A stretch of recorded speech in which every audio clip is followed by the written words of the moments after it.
I'm be talking to you about Gideon and maybe a little bit of history of how the whole Israel connection and why we're here. Gideon is a decision support tool that helps doctors diagnose diseases.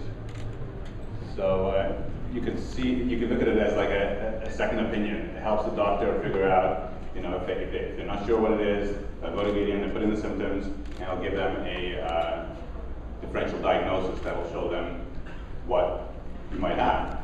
Let's say you were traveling in India, you got a fever, diarrhea, you come back, and especially if you're from a place where they're not used to seeing diseases that might exist in other places, it'll help the doctor figure out what you have. And on top of that, we also keep it updated, so we track infectious diseases from around the world and always have up-to-date information about those diseases in our system.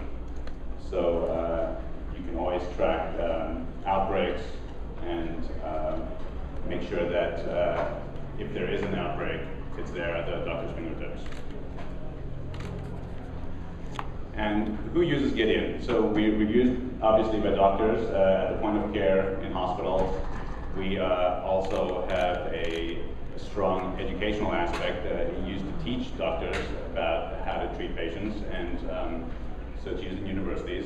And then we have a strong public health application where at the global level, companies like organizations such as the World Health Organization, CDC, the US CDC, and even at the county level, like Los Angeles County of Health, could use Gideon just to track what's going on in terms of outbreaks, in terms of if there are any new diseases that they should be aware of. For example, the World Health Organization has a meeting every morning where they get reports on what's happening around the world, and what they'll usually do is they'll run it through Gideon, see if there's any background information that they might not have, and help them figure out in terms of next steps.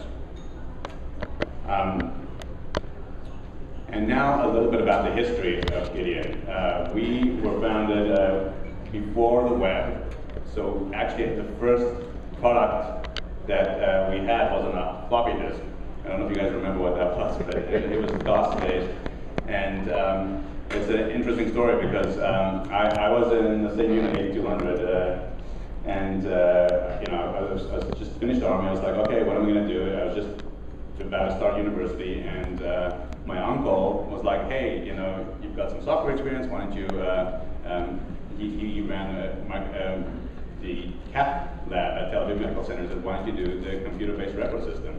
That's kind of like was my introduction into the whole medical space. My background was more technical, so I don't have the medical background, but more the technology background. And that brought us, and he introduced me to my current partner who runs the microbiology lab at Tel Aviv Medical Center. So all our information is actually done in Israel.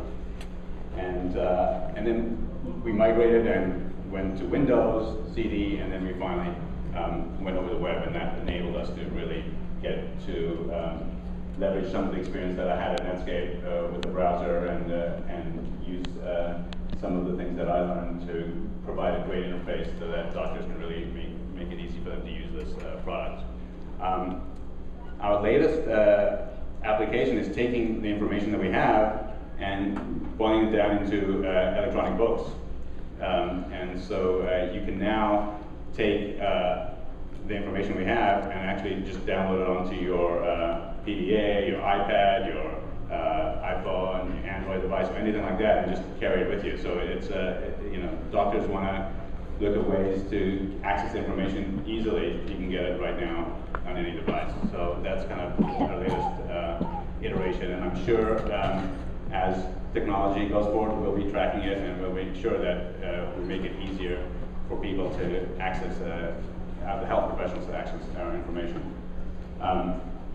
And so, when I think about what's unique about a health product created in Israel, and why Israel is a good feeding ground for creating new technologies like this, what I think about is kind of like when you're naive and you don't know that you can't succeed, it's really a good entrepreneurial trait because you'll just try anything. And I think that's kind of what's nice about Israel is like anything kind of goes, and it's very easy to try things and just see if it works. And that's why I think it's a really great feeding ground for entrepreneurs.